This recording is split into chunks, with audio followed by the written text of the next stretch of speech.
Well, good afternoon, everybody. Again, thanks for coming. Appreciate you taking time joining us for another Hardrock Luncheon, and we're in the home stretch of these. A couple more left, so we'll try and make it count. Want to bring up head coach Jerry Schafer. The indoor track and field team had a nice weekend at Black Hill State and getting ready to go down to Wyoming with a couple athletes. So welcome, Coach Jerry Schafer.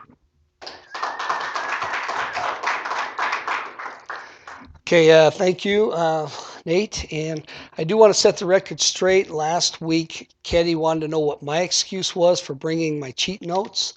I have baby brain as well, so that's why I have my cheat notes.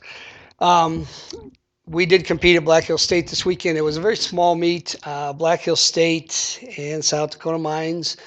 We had the distance runners from Rocky Mountain College, Gillette College, and then a couple of athletes from a couple other schools, but no full teams other than ours and Black Hill State's. Uh, had a good weekend, very good weekend. We had 26 people or 26 personal bests out of our athletes. Some of them had double personal bests, but 26 personal bests out of the 40 some athletes we took. So that was tremendous. That's probably the most we've had in a long time. 4 school records. And Nick Alberts continued his assault on the 400-meter indoor record.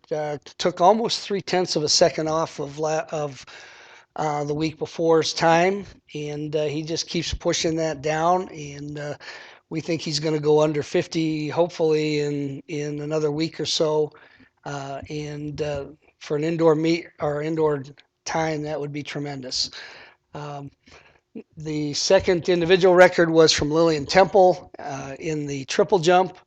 Lillian does a lot of stuff for us. She runs a 4x4, and she runs the 4x8 this week. This last week, she high jumps, which is probably her best event. She's right on the cusp of qualifying for nationals in that event. She broke her own indoor record in the triple jump this week.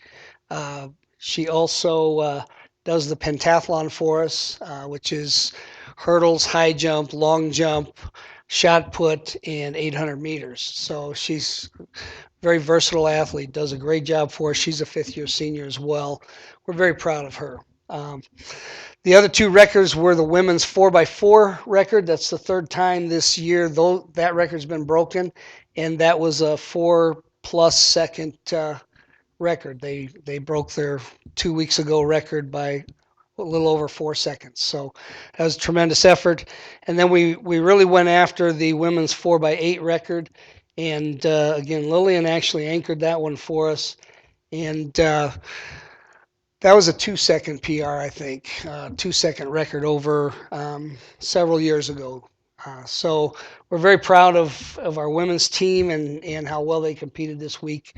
Uh, Again, it was a tremendous weekend. It was just like to highlight some of the top finishers in several events. Lillian in the triple jump actually was second, and then she also came back and won the high jump. Nick Alberts did win the 400 meters. Both the relay teams were second overall. Kevin Thompson won both the 60-meter dash and the 200-meter dash. Very proud of him. Mackenzie Butcher, who spoke, I believe, last week. Mackenzie was second in the weight throw. Didn't quite throw as far this week as last week, but still was, I think, her second best throw of her career. And Miguel Flores, was second in the weight throw as well. Zach Huber, a freshman, was second in the hurdles. Katie Kroll, a freshman, was second in the high hurdles. Isaiah Martin, another one of our football track people, had 2 PRs and finished third in the weight throw. Moved his way onto our school's top 10 list. I think his was probably about a 1 meter or 3 foot plus personal best. So that was a tremendous performance. Davis Matthew, one of our distance runners, finished third in the mile. Garrett Shaw, one of our fifth-year seniors, finished third in the 400. And then Ethan Sager finished third in the 200. Those were our top finishers this week. We did think we matched up pretty well against Black Hill State with how high we placed in each event. And so we're kind of looking forward to continuing to build on that. Any questions?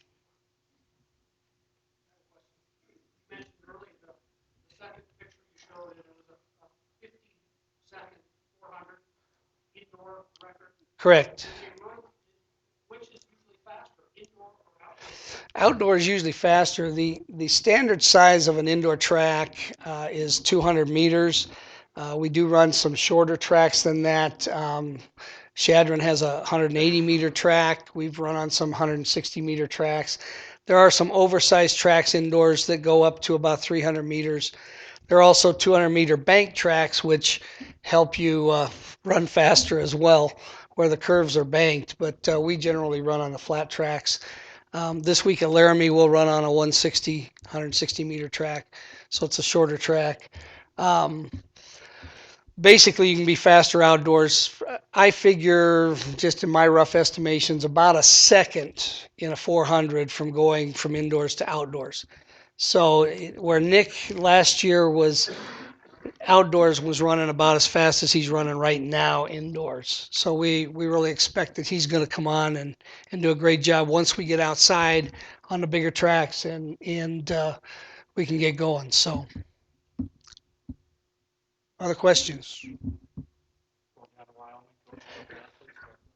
Yeah, we are. A few weeks ago, I emailed the coach at University of Wyoming. We noticed they had a meet, and we were looking for a competition this week. We didn't have one on our schedule, but we were looking for one for maybe our top athletes to go to.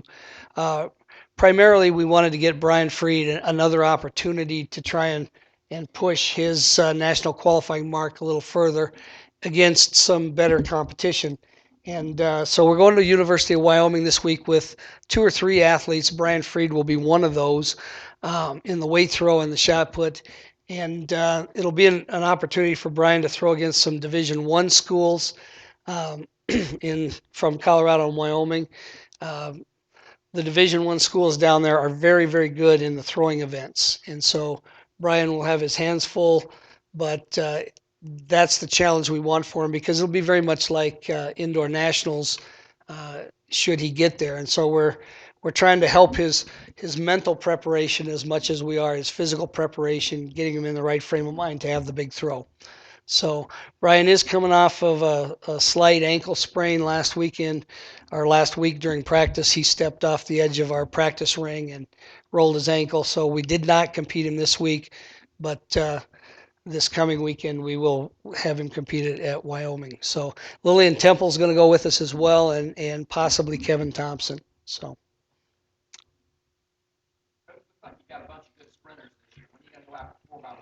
Well, that's coming. That's coming outdoors. We got to get 1 or 2 of those sprinters are dinged up right now, so we got to get them healthy. But that is in the plan with the sprinters we've got. It's very doable.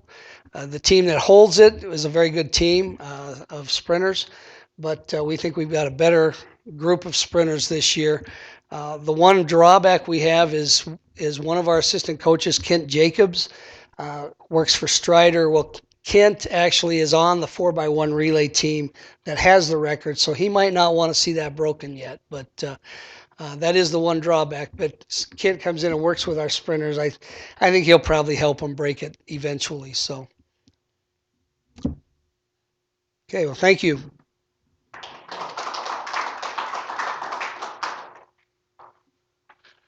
Get ready to bring up the assistant women's basketball coach, Ketty Paula. The men's basketball team got clipped by 9 points last night against Dallas Baptist, but the women's basketball team beat California State San Marcos, getting ready to go to San Diego. You're missing out on a bunch of trips, though. That's for sure. Welcome, Coach Ketty Paula. All right, well, thanks for having me again. If you weren't here last week, you might be able to tell the reason I'm not flying is that I am very pregnant, 38 weeks, actually. I do actually hope to get to go to our last game of the year at Johnson and Wales on February 22nd. I'm going to run that by my doctor on Thursday and see what he thinks, but hopefully I will get to see our last game live and not streamed online. If Coach Larson was here today, he would tell you that yesterday was quite a whirlwind of a day. We had some travel issues getting down to San Diego. I dropped them off at the airport Sunday at 1 o'clock. I got a call from him about 3:30. They had not left Rapid City yet. So I naturally said, "You want me to come pick you up or what?" Well, they're trying to figure out how they're going to get there. I guess there were no flights going into Denver. I don't know the reasoning. I think it had something to do with all the weather issues on the East Coast. So no flights were going into Denver. We had to figure out a way to get them to San Diego for our game on Monday or yesterday. They got to Salt Lake City on Sunday night and then flew into LAX on Monday morning. It's never good when you're flying or traveling on game day. It can be a big distraction, but our girls did a really good job of getting past that and focusing on the real reason they're there. So they got to LAX about 10, then they had a 2-hour or more drive down to San Diego. Got to San Diego about 1, just in time to eat lunch. Couldn't get checked into the hotel until about 2:30. They got one room opened for us. They watched a little film, did their scout, and then pregame meal, and then went straight to the gym. So he said they had a total of about an hour to just get off their feet and just relax. So going into the game, I know Coach Larson was a little bit nervous about the mindset. He was tired, so he knew if he's tired, good chances his players are tired. So he was a little nervous about how that was all going to go, but his quote after the game was, "It was ugly, but we were tough." And that's exactly what I saw too when I was watching it. Things weren't great. Fortunately, San Marcos was also playing ugly. And so the game started slow, not a lot of scoring. San Marcos was struggling to make baskets, which I just say is good luck for us. So we took it and built a 12-point lead at halftime and then just hung on the rest of the way. We had some really good performances, even with all the travel issues. I thought we had some really solid performances from a lot of our girls. Pretty balanced effort.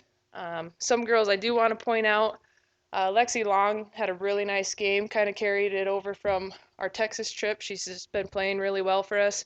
She had 18 points. The big thing is all of her shooting percentages were really, really good. She was 50% from the field.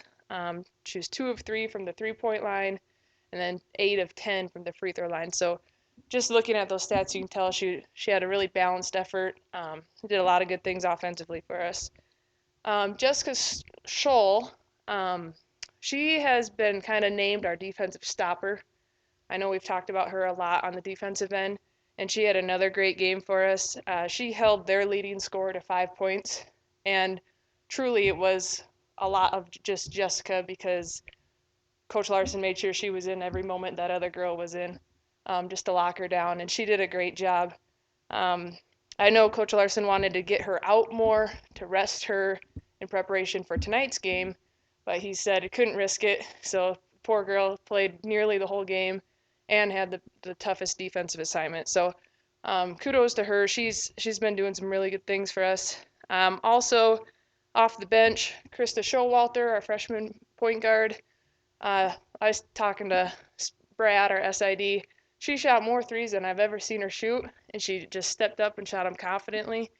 She was 3 for 7 from the three-point line, and so it was just nice to see her play with that confidence. So she chipped in 10 points for us and 5 rebounds. And then actually sitting in my basement watching the game with my husband, I said, Mackenzie Kenny's going to be the difference maker in this game. Two of our posts that usually lead us in scoring, Megan Rohr and Devin Ashe, for some reason having kind of an off night, and you could just tell from the get-go. And so I said, Jordan, I'm telling you, Mackenzie Kenny's going to be the difference maker. And sure enough, she chipped in 7 points and 8 rebounds, and those were big 8 rebounds because we actually did get out-rebounded, and we actually had more turnovers, but just little extra effort things.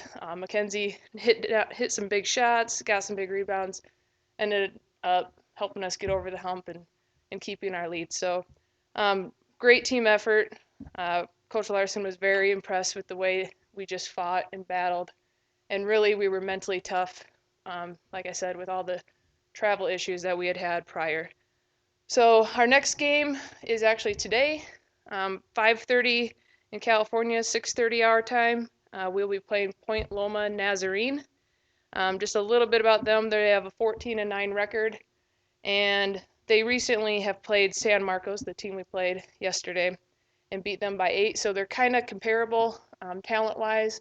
So definitely another game we could go get while we're in California. But I think it comes down to that mental toughness aspect and making sure we're ready and focused. But the beauty of it is today's a much more normal pregame routine for us, and I think we'll go out there and compete. Any questions? None. Coach Larson was surprised when I put it out there last time that we could have a little roast and we could ask questions about him. No one took the offer, so I guess he's getting lucky again. I don't think there's a ton of time for the ocean, but the campuses are really near the ocean, so they might get to just stop by in between a shoot around and a pregame meal, but there's really no time to just play. Any other questions? All right, thank you.